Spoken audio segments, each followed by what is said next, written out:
Good evening, good evening, good evening, and good evening once again. Hi, my name is Pebbles, founder of Missing Lost and Trafficked, founder of Lured, Lost, and Unsolved, and executive administrator for Missing Lost and Trafficked Facebook group. I thank you so very much for taking time out of your busy schedules today to tune into this live stream. Um, Missing, Lost, and Trafficked is now airing live from our Facebook media pages and also Missing, Lost, and Trafficked YouTube channel. So we're live in different destinations, three different destinations on three different platforms, Facebook and YouTube. So I want to make sure y'all forgive me. Uh, kind of choking a little bit. I wanted to make sure that followers, group members, subscribers are going to get updated regarding the hospitalization and care and plan. I guess I would say final life stages for a 12-year-old Archie Battersbee. Okay. Thank you once again. Thank you once again. And thank you once again for tuning in to this live stream on today. So, just in case you're just now learning about Archie Battersbee, and in case you are unaware, who he is and um, what has happened to um, Archie Battersbee and the dilemma that his parents are now in regarding his care and uh, life stages right now. I just want to kind of, give you a bit of a summary so you're up to speed on what's going on, okay, with Archie Battersbee before I provide an update at this time, okay? So I'm going to give you that update now.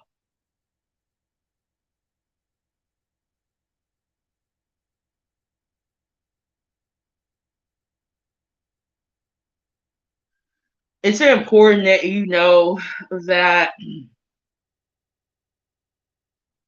on April, I believe it was April 7th, okay, to be exact, Archie Battersbee, he was found unconscious and he was found with a ligature on his head on April 7th of this year. He was found unconscious at home by his mother, Miss Holly Dance, and he was rushed to the hospital. The hospital he was transferred to is the Royal London Hospital in Whitechapel, where he has been treated ever since his unfortunate injury occurred on April 7th of this year.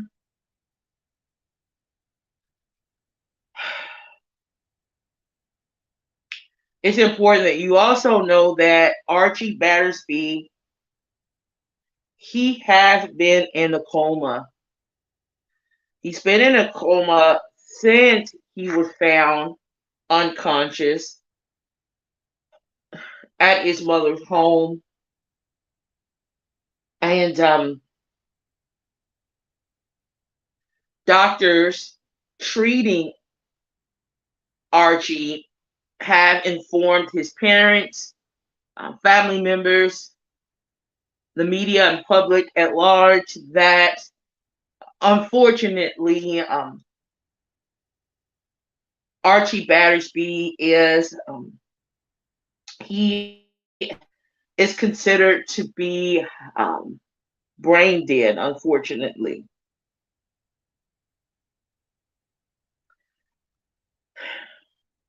So what I want to do is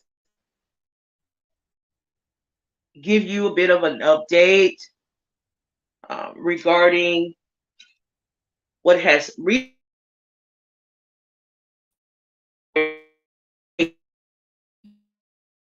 since I him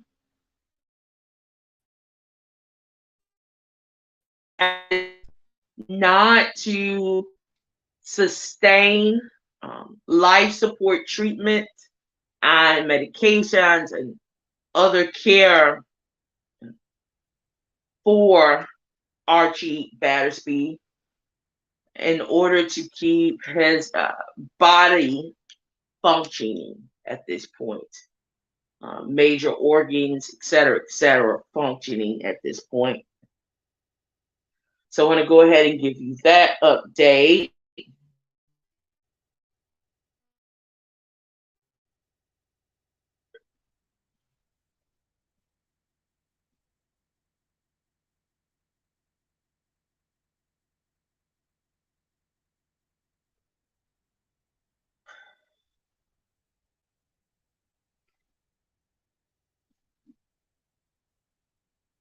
And this is in from the Daily Record.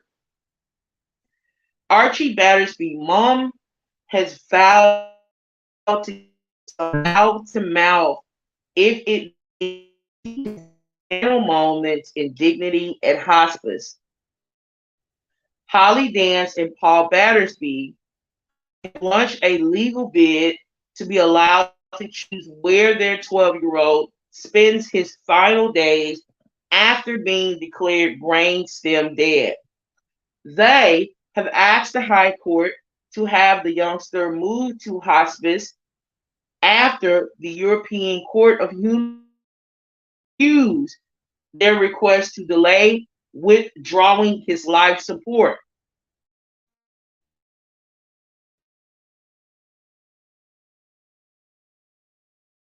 Medical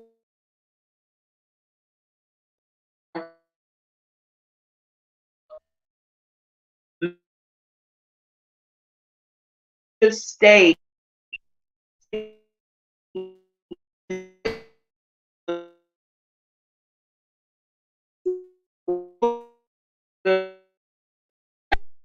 Mirror report health is said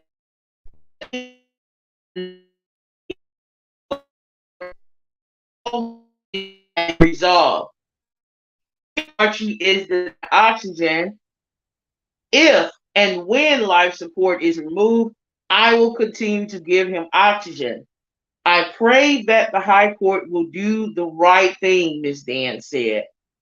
If they refuse permission for us to take him to a hospice and for him to receive palliative oxygen, it will simply be inhumane and nothing about Archie's dignity. The whole system has been stacked against us. Reform must now come through Charlie's Law so that no parents have to go through this. We will fight to the end for Archie's right to live. On Wednesday, Bart's Health NHS Trust explained moving Archie to hospice would come with considerable risk. They outlined that because he is in an unstable condition, there is a risk of even moving him within his hospital bed.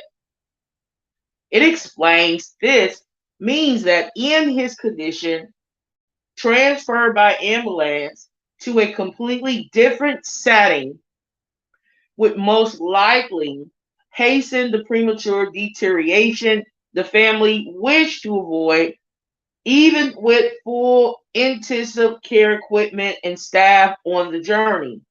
We have explained this to his family.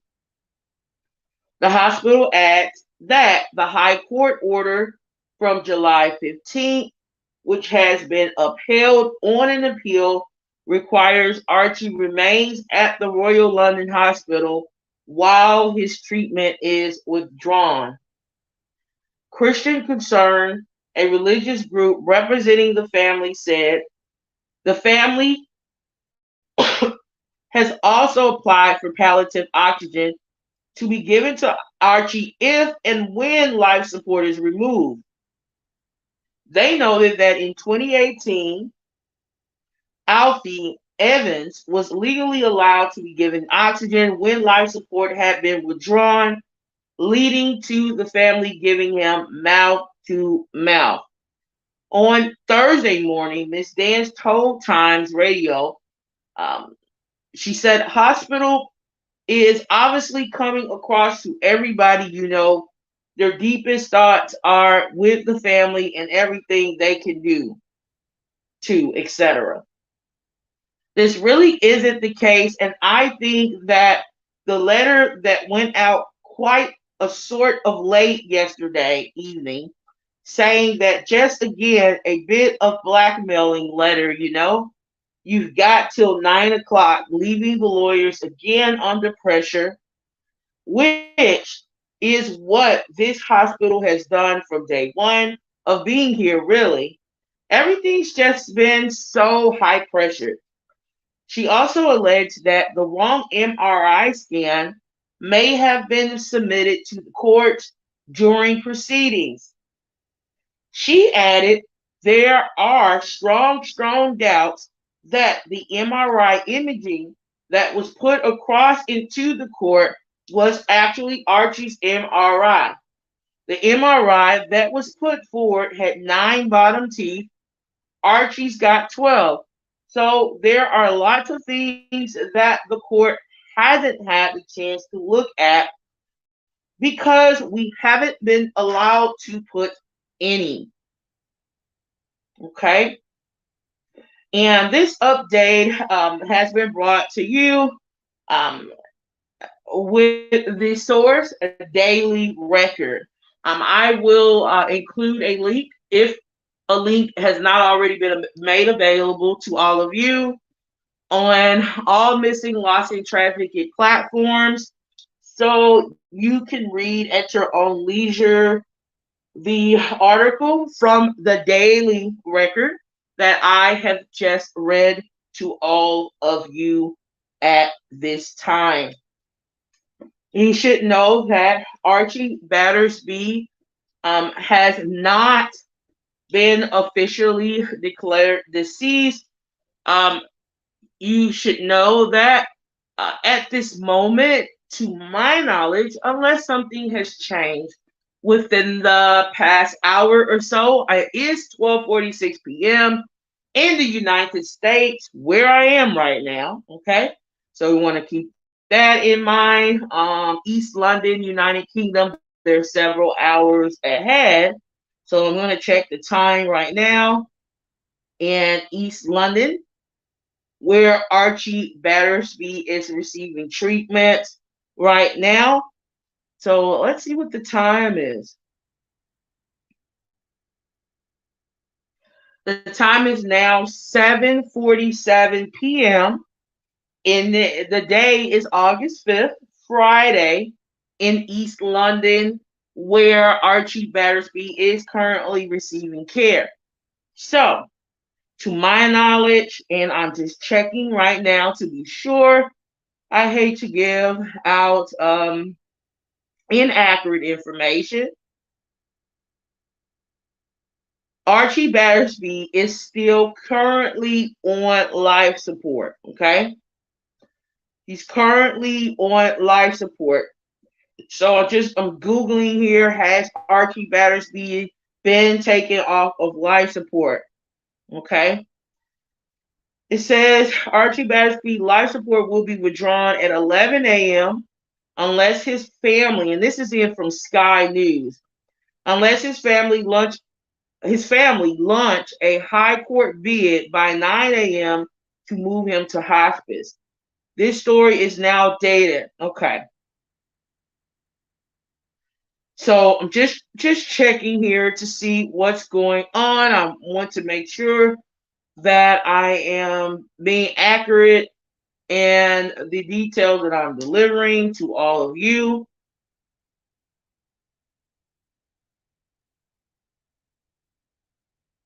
So currently, Archie's parents, they are fighting. From what I've read, the most recent update that I've read, they are fighting for Archie to be moved to hospice at this time or be given palliative treatment. And from my understanding, I believe that family members, Archie's mother especially, has stated that she would like Archie to be on hospice, transferred to hospice, and given palliative treatment. Okay. And so I want to talk a little bit about the difference between hospice versus palliative treatment to it's going to give you better context as to or better understanding regarding possibly why Archie's mother is insisting that the hospital allow her son to be transferred to hospice and be given palliative care. So I want to kind of break that down. I'm just showing you the it's a traumatic journey. It has been a traumatic journey that Archie and his parents has been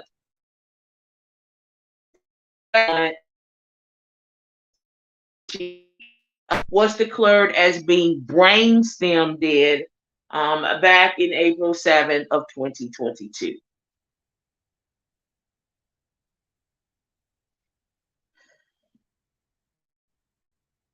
So I want to show you a little bit of the journey, um, and then I will present some charts that will help you to understand. Okay, well, what will hospice do? Essentially, how will hospice benefit Archie, and versus how palliative treatment may benefit Archie, and possibly sustaining his life a bit longer.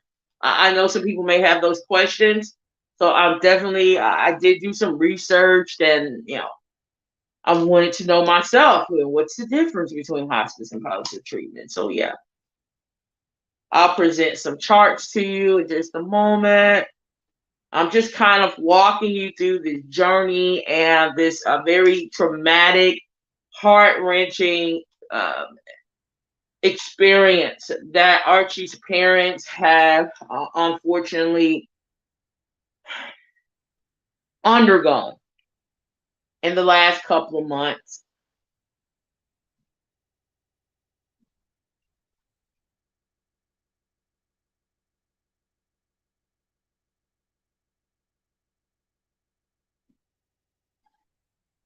And while I'm taking you on this journey, kind of walking you through the journey so you have a bit of understanding of what has been happening with Archie Battersbee and the fight that his mother and his father have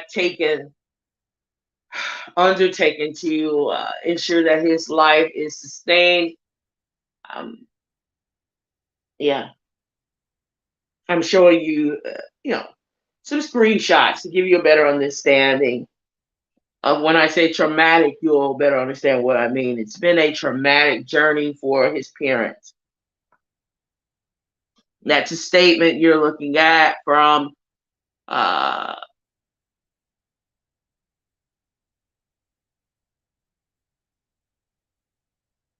someone who is in full support of Archie's parents.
And I hope that you are sharing this live stream.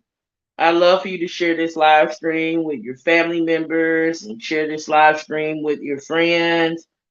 From what I'm looking at, this live stream has not been shared, but I hope that you would definitely share this live stream again with your family members and share this live stream with your friends. And I just really thank you so very much for doing that for me. Thank you again.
Okay, so just wanted to just show you what Archie's parents have been going through.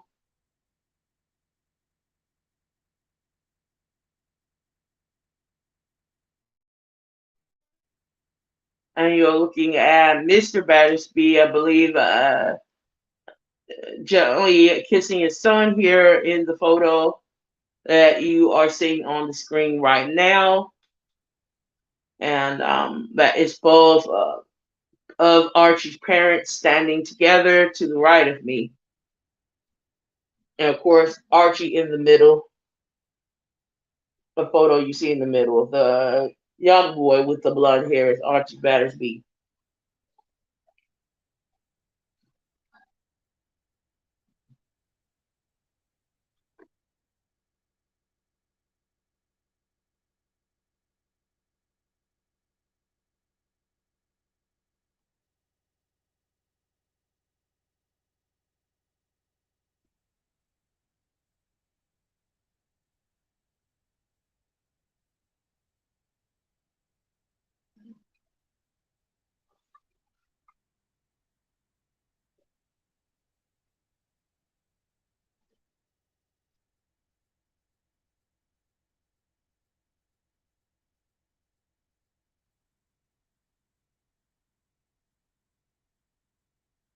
And the photo you're looking at right now is Archie Battersbee and his mother, Miss Harley Dance, during much more pleasant and happier times. Him and his mom doing much more pleasant and happier times. Yeah.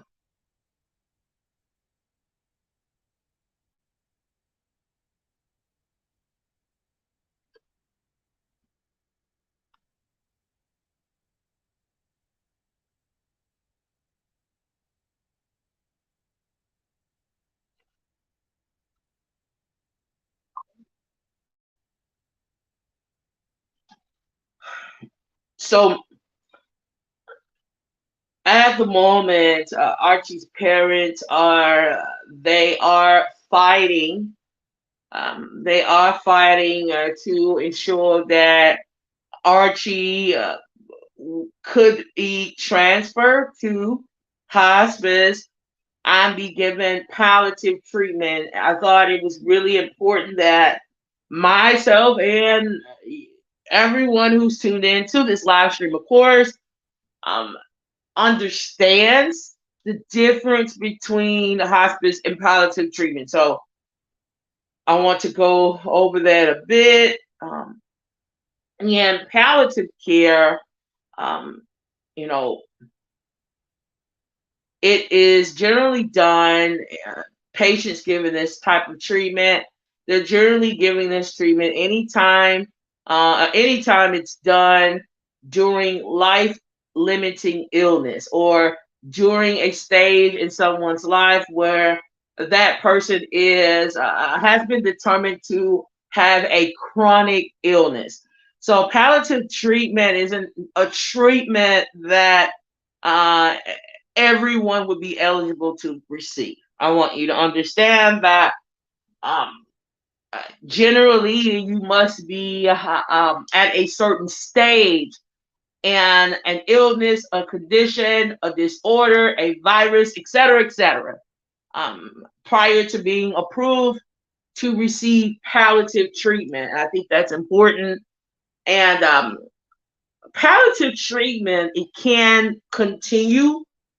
From what I've researched, it can continue life um, longer than what doctors or medical staff may have previously projected.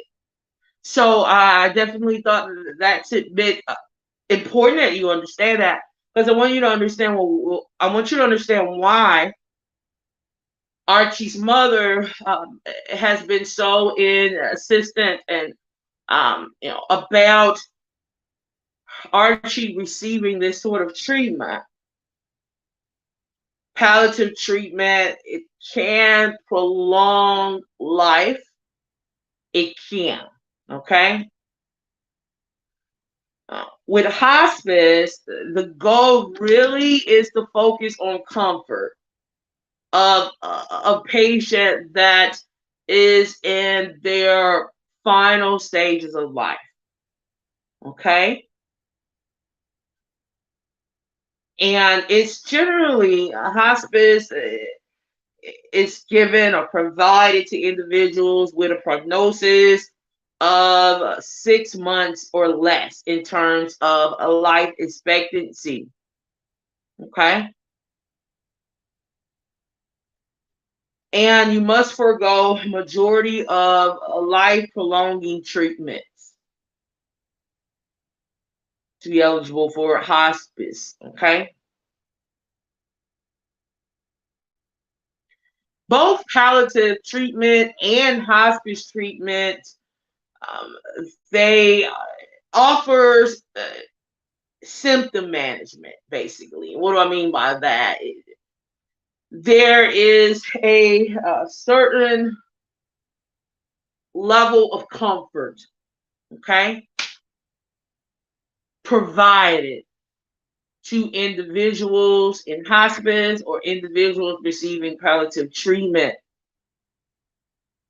to ease the suffering of a patient, so to speak. Okay. Ease it, make it not as evasive, as painful, etc., etc.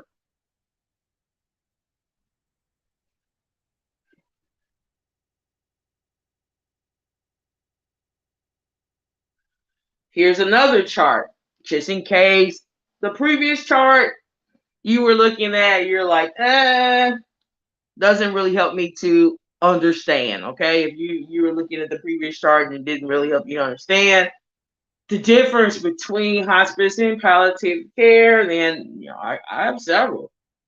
I want to have a really good, clear understanding. So, palliative care, again, it focuses on pain and symptom management. Okay. It says here that the patient doesn't have to be terminal, but generally, from the research I've gathered, a patient has to be in some sort of, um, I would say they would have to have a chronic illness of some sort, okay, to be given palliative care. And that person may still be seeking disease-directed treatment, meaning doctors may, in this stage, at this juncture, for a patient receiving palliative care, may be continuing treatments of some sort to help the patient um, possibly progress, meaning get better, get more well. Hospice is focused on pain and symptom management. A patient has a terminal diagnosis when they're on hospice with, again, a life expectancy of less than 6 months. And they're not seeking at that time curative treatment.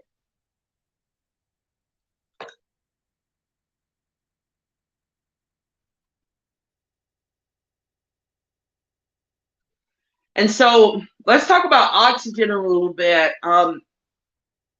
Archie's mother, she said that if it came down to it, as a last result, okay, to ensure that the suffering of her child is eased a bit, afterlife support is withdrawn. In the event he does not receive palliative treatment, she said she would give him mouth-to-mouth oxygen. Okay. Now, I did do a little bit of research to try to figure out, okay, what are the benefits of getting oxygen after life support, or after a person has been taken off life support has been withdrawn, versus maybe the downsides of it.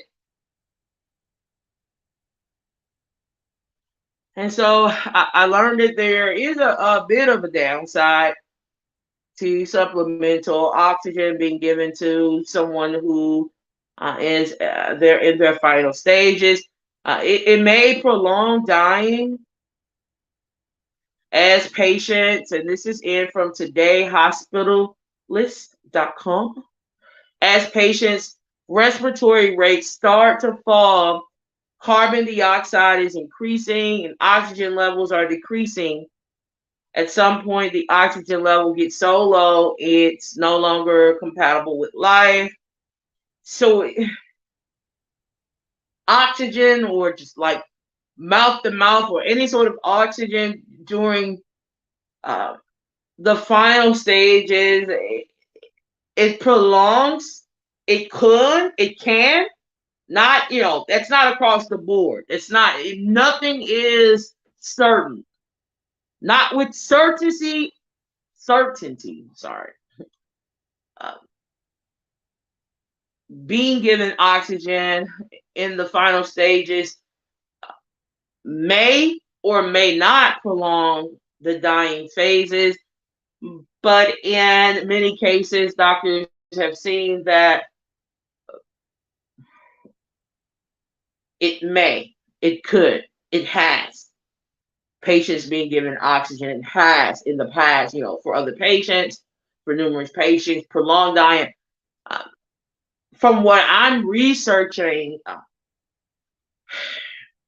with the dying process being prolonged, well, there is a process of, deterioration, of course, suffering, and that is being extended as well.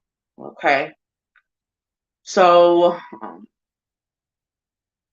that will be the downside, is that the stages that the body goes through, the brain, etc., of death, and the toll that it takes. And if you've ever watched someone pass away, I have. I've watched my uncle. I've watched a cousin. I didn't stay there to the very end with my cousin, but right before my uncle transitioned completely, I just couldn't take it anymore, and I kind of walked out the room. But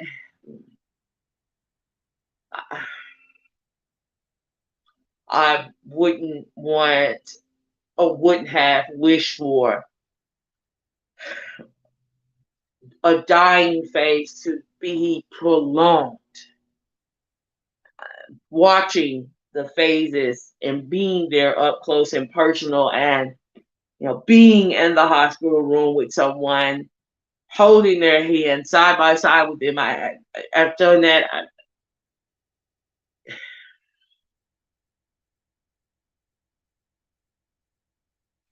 The dying process, from my opinion, from what I'm seeing, is torture. Staff do the best that they can during this process, but I don't know if it's helpful for it to be prolonged. After having I've witnessed family members go through this dying process, okay? So it could be a downside to be giving someone oxygen and prolonging that suffering during that phase, okay?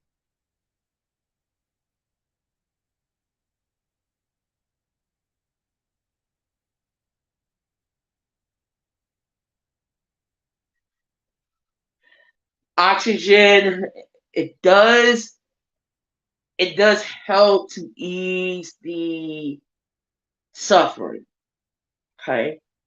Positive oxygen does. And it's generally prescribed, excuse me.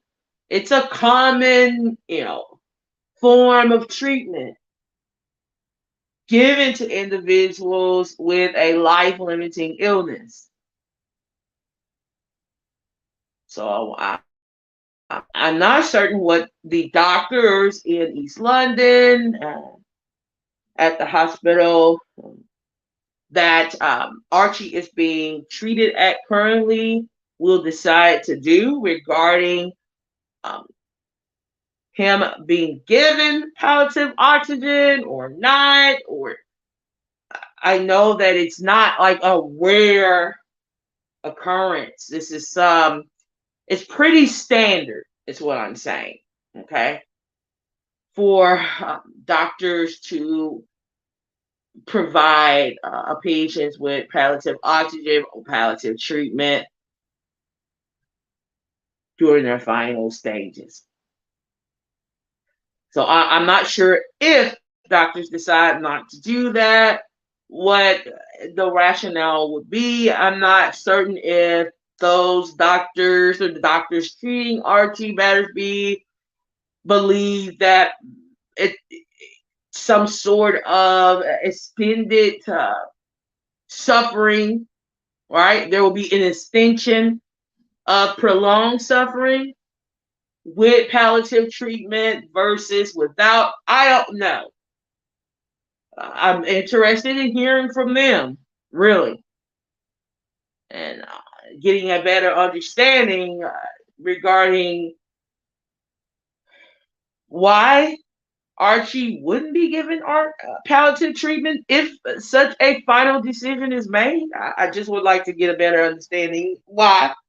I do know that there again is a kind of an upside and a downside to palliative oxygen. So I'm interested in learning that. What I do know is really that there are two parents. They are suffering. They are experiencing something that no parent should ever experience.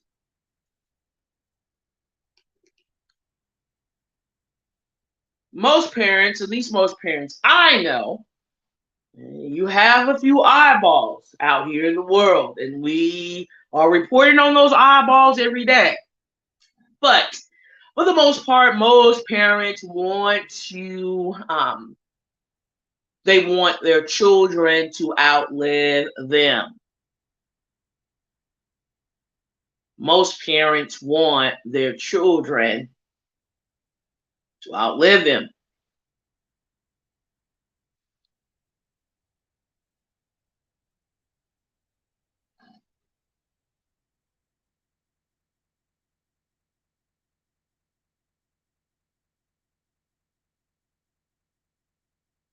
And it's just what it is. No parent, at least none that I know, can't speak for all the parents in the world, but want to see their children suffering,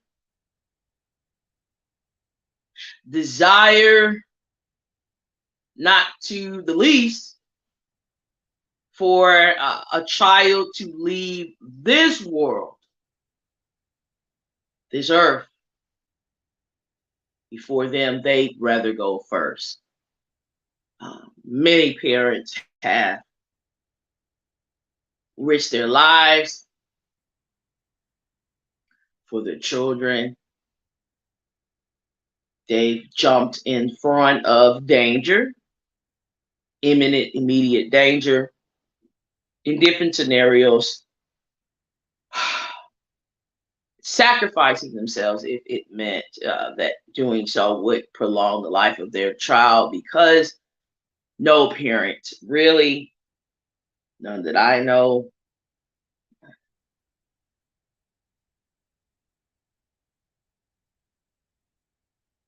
can fathom their child leaving this world, this earth,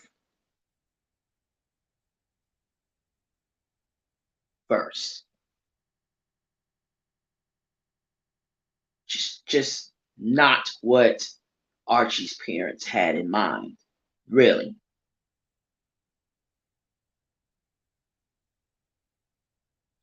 And it is rather, the word unfortunate really is an insult, because I can't find the right word to explain what has happened and the tragedy in it. I'm I'm searching and I can't. It really is horrible what has happened.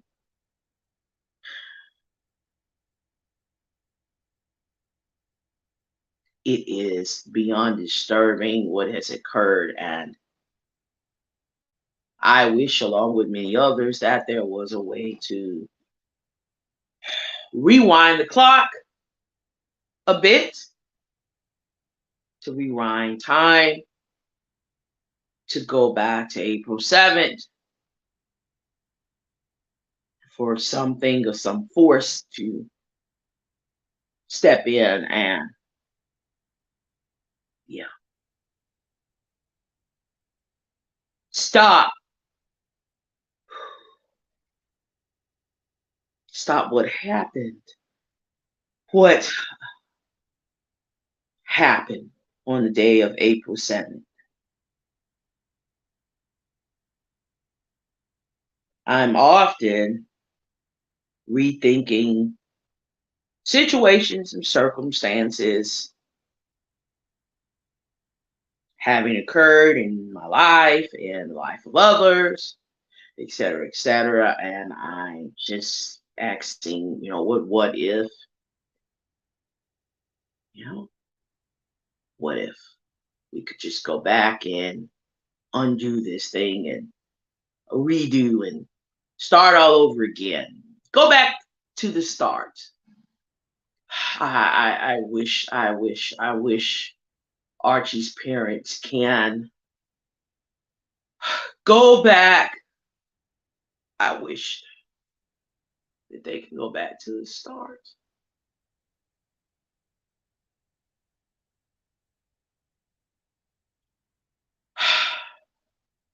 But I'm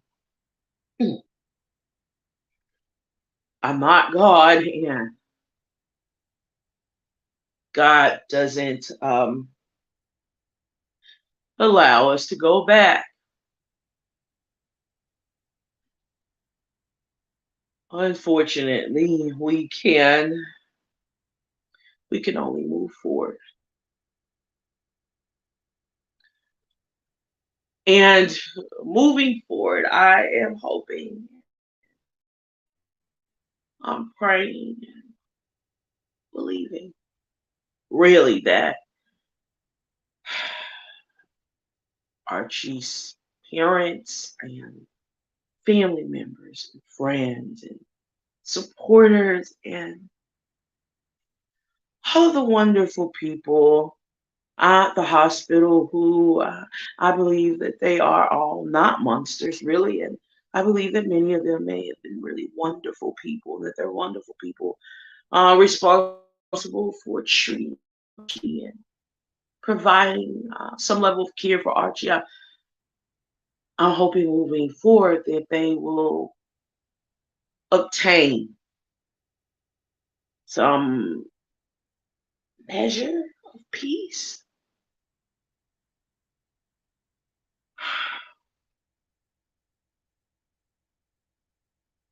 That's all I can hope for, because anything else would just simply be, any other wish or prayer would simply be unrealistic. I thank you all so very much for taking time out of your busy, busy, busy schedules to this live stream.